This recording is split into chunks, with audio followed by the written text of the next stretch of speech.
No? Sa ating pong scripture, sabi dito, arise and shine. No, ngayong pong umaga, pag-aaralan natin ang patungkol sa pagiging spiritual summit. No? We are from darkness before, and now we are in the light of Jesus Christ. No, lahat tayo ay nabubuhay sa panahon ng spiritual darkness, confusion, chaos. Dumating tayo sa part na yon. But thank you, Lord, dahil binigay niya, no, si Kristo upang maalis tayo sa kadiliman patungo sa kaliwanagan. Kaya tinawag ka ng Diyos, no? Inihahanda ka ng Diyos para sa pagmimisyon, para magliwanag sa pamilya mo, sa kaibigan mo, sa lahat ng taong nakakasama mo. Yun yung plano ng Diyos sa iyo. Kaya po kung ano yung pinaghahandaan natin ngayon, it will determine our tomorrow. Ano po? Kaya ang pag-aaralan po natin, ano ba yung kadiliman? And how God overcome darkness. And paano tayo tinawag ng Diyos patungo sa kaliwanagan. And paano ba tayo mamumuhay as a spiritual summit sa mundong ito. So ating po point number 1, what is darkness? So tanungin nga po natin ito personally, what is darkness? What is my problem right now? May problema po ba tayo? May pinagdadaanan po ba tayo? So what is darkness? Yung darkness po, hindi lang siya yung basta absence of light. Hindi lang siya pag sinabing dark, gabi, no? It is spiritual chaos and deception. This is darkness. Nandun tayo sa kalagayan na yun before. Genesis 1, verse 2, darkness, it is chaos, disorder, confusion. And then Isaiah 60, verse 1 to 2, darkness covers the earth and the people. 2 Corinthians 4:4, minds blinded by the God of this age. Ito po yung tinatawag na kadiliman. Si Satanas yung kumokontrol sa atin. Kaya po, no, kapag tayo ay nakatuon sa mga bagay na hindi nais ng Diyos, we are in darkness and it affects our thoughts, our identity, our direction. Paano po yung darkness nag-work sa buhay natin? Satan uses a lot of strategies. Marami po siyang strategies katulad ng pagsisinungaling, no? Fear, pride, deception. Ayan po yung strategy ni Satan. Kapag yung problema na paulit-ulit, that's also deception of Satan. Kaya kailangan natin makawala dyan. No? Matthew 12:28-30. Totoo po ang spiritual warfare. Kaya tayo po bilang Kristiyano, we are fighting spiritually. No? Sa 2 Corinthians 10:45, strongholds are in the mind. Kaya po yung darkness can control us, control people na hindi natin nare-realize na kinokontrol na pala tayo ni Satanas. May mga bagay po, no? Ba't nasabi ko yun? Bakit nagawa ko yun? Na hindi mo naman intention. That's the work of Satan. Kasi gusto niya matuon tayo sa mga bagay na hindi nakakaluhod-luhod sa Panginoon. But alam niyo po, sa pagmamahal ng Diyos sa atin, nagbigay siya agad ng solusyon. Solusyon na mapagtagumpayan ang kadiliman. And then, this is our point number 2. God's solution is the light to break darkness. Sino po yung nag-break ng darkness na yon? Si Jesus Christ na nasa puso mo. Nasa puso natin. No? God doesn't fight the darkness. No? Hindi lang niya basta nilabanan. He provide or He introduces the light. Si Jesus Christ.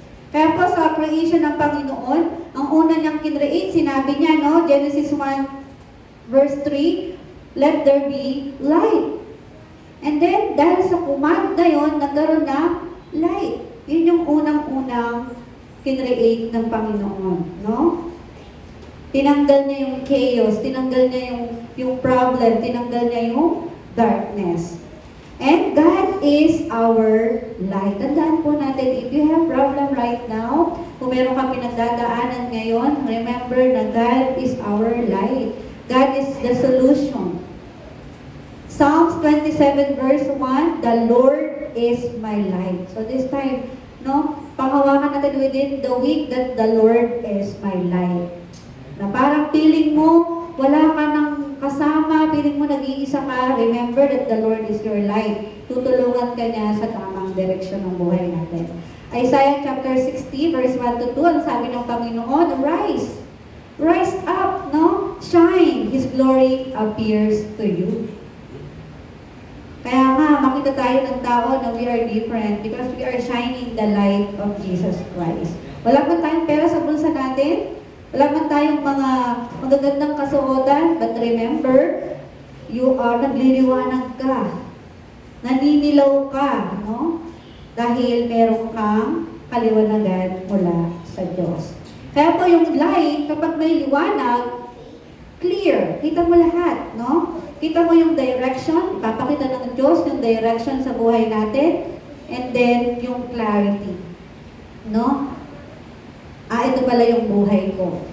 Hindi ako dapat mag-alala.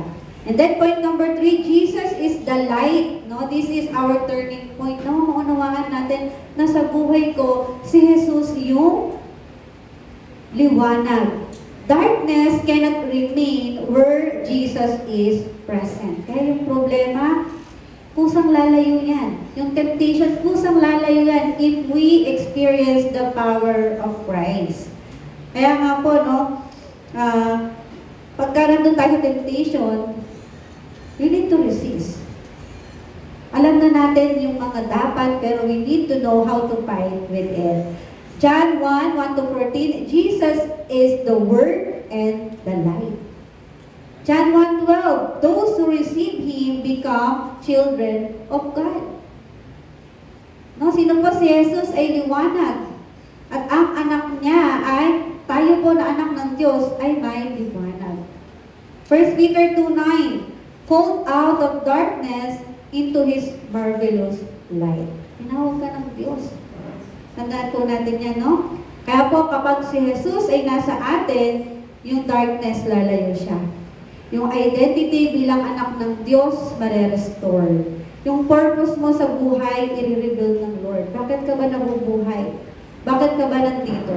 Sabi ni Reverend Liu, ng ating headquarters, sabi niya, nung nag-aaral daw siya sa theology, wala siyang friends. Wala siyang kaibigan. Pero sabi niya, okay lang din na wala akong kaibigan para yung focus ko nasa world evangelization lang. So nawa, ganun din tayo. Hindi natin kailangan ng confirmation ng mundo, ng tao na makilala tayo, na ma-acknowledge tayo. Ang importante, sino ka ba? Sino ba ako? Sino ba si Kristo sa buhay ko? Kaya ngayon, kukunti lang tayo. That's okay. Nakukunti tayo ngayon. Pero we need to confirm yung answer ng Lord sa atin. Amen? And then, our calling is to become a spiritual summit. God calls you to stand as a spiritual summit. Spiritual high ground. Ano po ba yung spiritual summit? Pag sinabing summit, andun ka sa pinakakataas-taasan. Kita mo lahat. Kita mo yung direction. So, ito yung nais ng Diyos sa atin.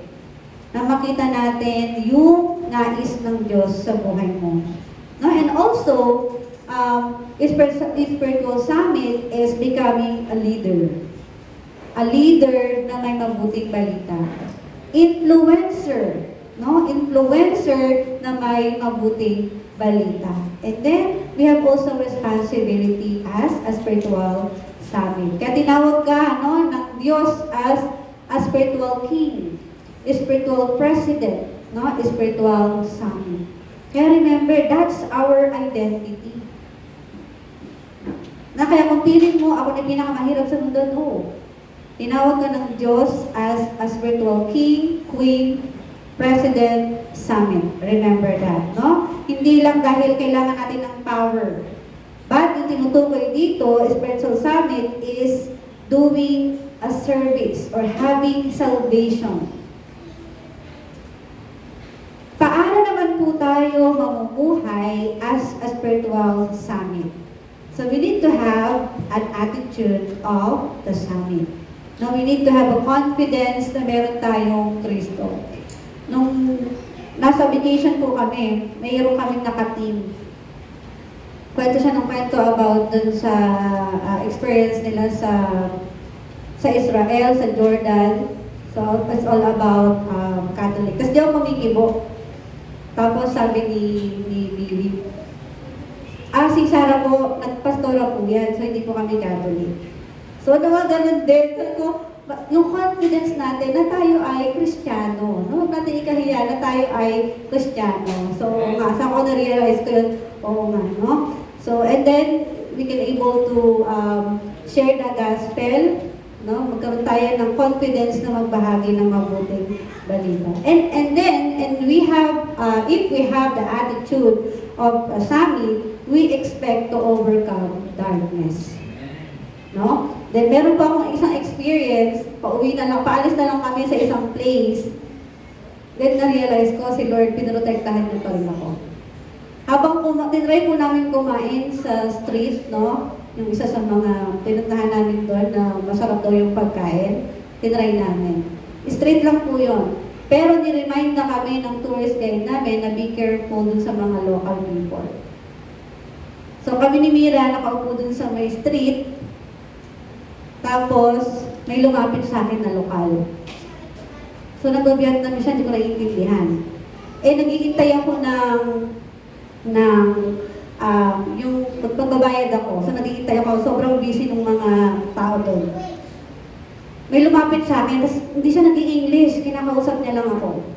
Tapos sabi ko, magbabayad ba ako sa'yo? Tapos may dala siyang pera. So inisip ko, baka isa siya sa mga may-ari ng restaurant na yun.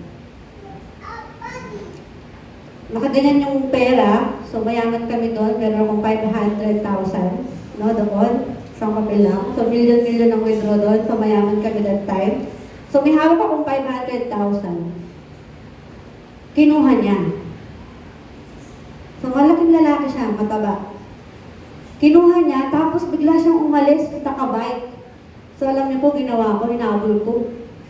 Nahila ko yung vest niya dito. Imagine, so, malaking lalaki po yun. Hinabol ko siya, so nahila ko dito sa bandang kilikili niya yung vest. Hindi ko alam paano nangyari. Tapos may palapit na motor, so pwedeng na-aksidente ako, pwedeng nabugo ako, pwedeng nahila-hila ako kasi malaki siya. Pero hindi ko alam, basta hinabol ko siya. Tapos si Billy humarang na siya agad. Si Mira, hindi namin alam kung nasaan na. And then, huminto yung lalaki na yun. Binalik niya yung pera natin. Tapos lahat ng foreigner, iba-ibang lahi nakatingin sa amin, parang eksena dun sa may street. So sabi ko, ang nakita ko doon, yung Lord gina-guide ka niya kahit ano pang mangyari, no? So, nung hapon na, sobrang sakit ng tuhod ko. May pasapa na ako dito. So, imagine that, ang laki-laki ng tao na yun. But then, if you will see it in the gospel, the Lord is protecting you. No? Hindi ka niya kakayaan na mapahamak. So, that's the attitude of being a summit. No? Kailangan, lagi pa rin tayo nagpe-pray, lagi natin inaalala kung sino ba tayo wherever we are. And then, we also have an attitude of a summit for having a vision for world evangelization. No? And then, nawa ko magkaroon tayo ng mindset na I was placed here to bring the light. Kung nasaan ka man, no, yung sa iyong pamilya mo, bakit nasa Ramat Angeles Emmanuel Church ako? No, that's the time that you realize na nilagay ka ng Diyos dito sa lugar na to shine the light or to bring the light, no, to your family. And then, pangalawa po, we must have the content of summit. Ito yung tinanggap nating message, yung 777, no? And itong content na to, nawa maranasan natin yung complete na pagkilos ng Diyos, no?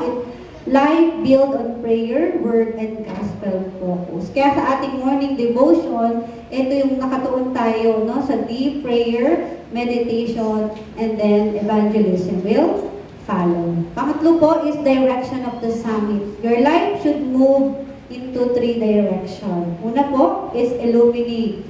No, shine Christ light wherever you go. Kaya pag sinabi ng tao, sino makaiba ka? Siyempre, no? Kakaiba tayo dahil tayo ay anak ng Diyos. And then deliver, lead people out of darkness. We need to share the gospel. No, you are the light. Sabihin mo nga, I am the light. Ibig sabihin po, we are Jesus-centered. No? Hindi tayo self-centered. We are Jesus-centered. Pangatlo po, change. Gospel change your master. So, sino ba yung master ng buhay ko? Yung anak ko, yung asawa ko, yung pera ko, kung ano yung meron ako, yung business ko. Pagkagising mo pa lang sa umaga, doon malalaman kung sino yung master mo. Kaya importante na ma-overcome natin, na ma-enjoy natin yung early morning prayer. Kasi kung trabaho, yung nasa isip natin pagkagising natin sa umaga, that's our master. No? Pero when we wake up in the morning and you are seeking the Word of God, prayer, that's your master. So makikita natin, early in the morning, sino na nagro-rule ng buhay natin. So nawa po, the gospel change, who rules your life. Simulan po ulit natin every day. No, kung na-miss natin yung early morning, simulan ulit natin the following morning hanggang sa maging nature natin, maging habit na natin. Kasi hindi naman, ito yung gagawin ko ngayon. So minsan hindi natin nagagawa. Kasabra natin dati ginagawa. So ulit-ulitin lang natin hanggang sa masanay tayo. Kaya nga sabi sa ating headquarters message, at least 10 to 15 minutes or 5 to 10 minutes lang muna hanggang sa masanay na tayo na masanay. Then for our conclusion po, this is the outcome of light. Now we need to restore the economy of light. Pag sinabi kong economy, this is not all about material things. This is our spiritual life. Okay po, unang-una, let's save ourselves. No, we need to save ourselves. Personal salvation. Tanungin mo nga sarili mo, ligtas na ba ako? No?